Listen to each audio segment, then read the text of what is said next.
Well, always good at the end of the week to try and put things in perspective. Here for a walk in the woods. Without being too cliched, sometimes it is difficult to see the wood from the trees, and what a week it's been here. So here's some observations on the markets and indeed what's been happening in asset class this week.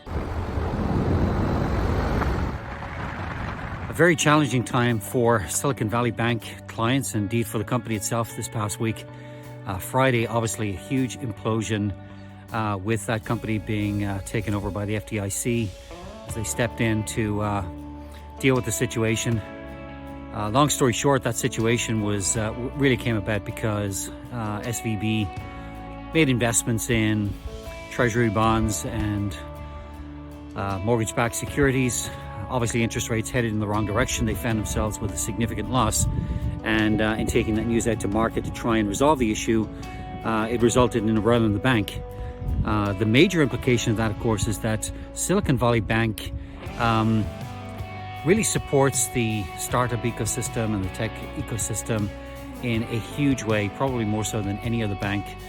Indeed, at a previous startup that I ran in the Valley a number of years back, we banked with Silicon Valley Bank. Very happy with the service there. Could have banked with them again on this occasion. In fact, we don't, as it happens at Asset Class. We bank with a separate provider, and so we're unaffected. But reading the stories of founders who woke up on Friday, and I'm sure have spent sleepless nights over the weekend figuring out how they can make payroll, offers huge challenges for those guys. And so our thoughts are with them, and hopefully the situation gets resolved. If another bank steps in and can shore them up, then that would obviously be great.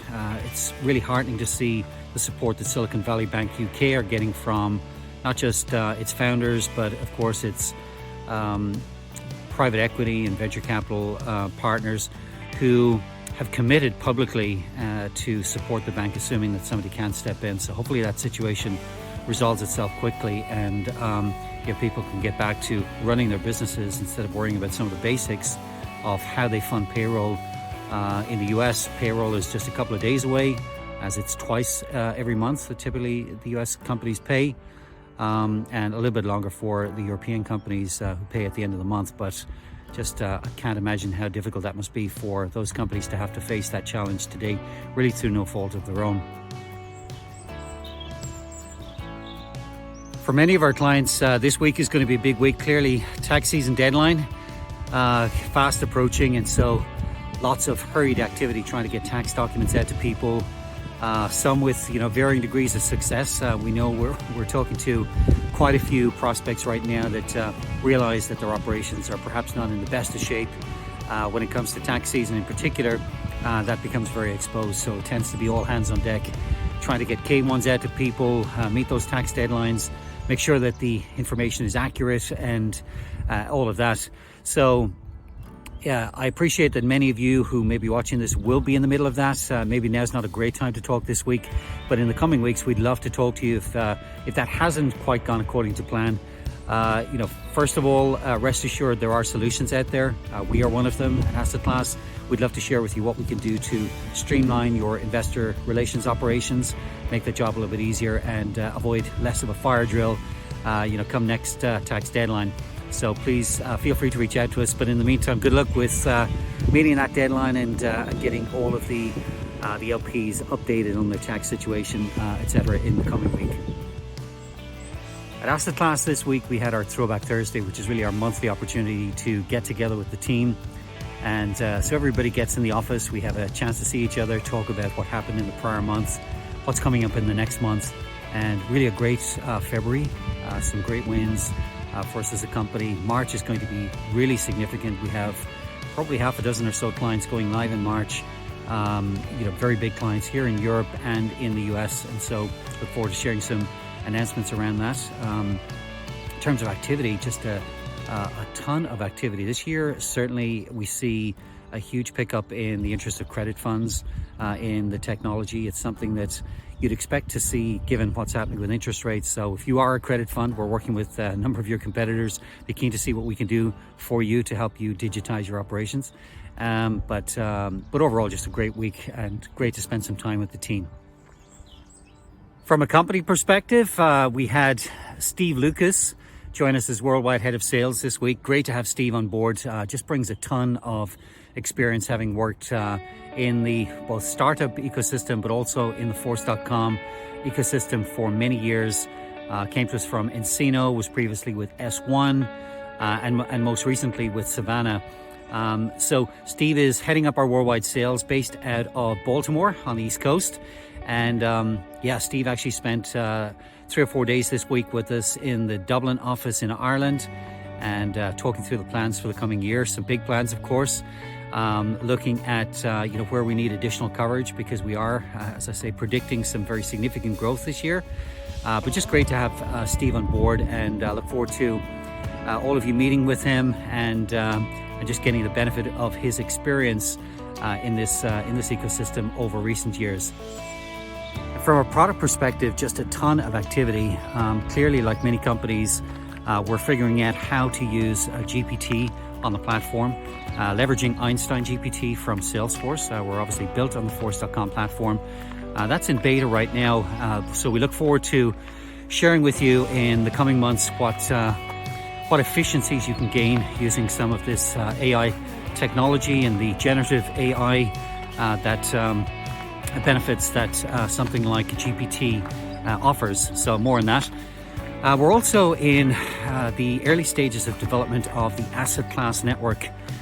So we'll share more details on that later this year, but that's going to be a transformative opportunity for us as a company, but also for our clients, as it allows you to really take advantage of the network effect. We'll be able to, on an opt-in basis, provide access to other LPs on our network, equally for those LPs to access other funds on our network.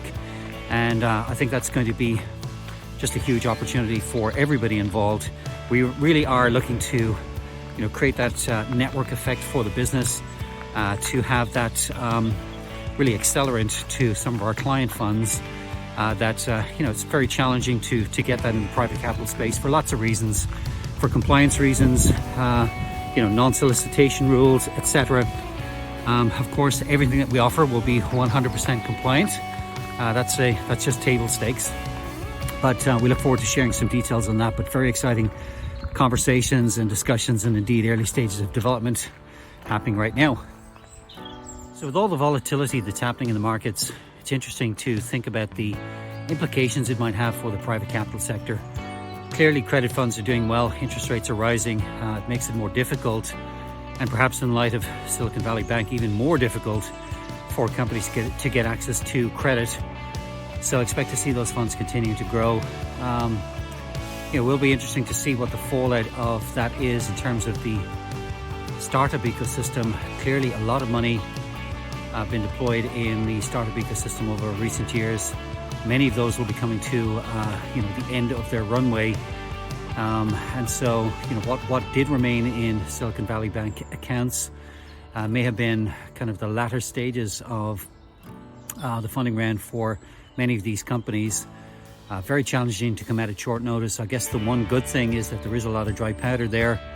If existing VCs and PEs need to step up to shore up some of those startups, I'm sure they'll be very, I won't say happy to do so, but in the circumstances that they'll be doing their absolute most to support those companies. Elsewhere in the market, commercial real estate, spoken to a number of our CRE funds recently, and some interesting developments there. Some parts of the market's doing very well: self-storage, medical facilities, etc. Commercial real estate in the office sector, not so much. I know that there are some fairly alarming reports about occupancy levels recently. Certainly a lot of talk about repurposing of commercial real estate, so it'll be interesting to see what happens there. Also be interested for anybody watching this who's in the space that might like to leave a comment, give your perspective on what's happening in the market. It'd be great to hear. But challenging times for sure, lots of uncertainty. But with uncertainty comes opportunity, and so we expect to see lots of companies taking advantage of that in the coming weeks and months as well. So that's it for the week. Hope you guys have a great week. Those that are struggling with the Silicon Valley Bank situation, see some light at the end of the tunnel and manage to get through this. We're thinking of everybody in the startup ecosystem and fellow founders, of course. Wish you all a great week. Take care.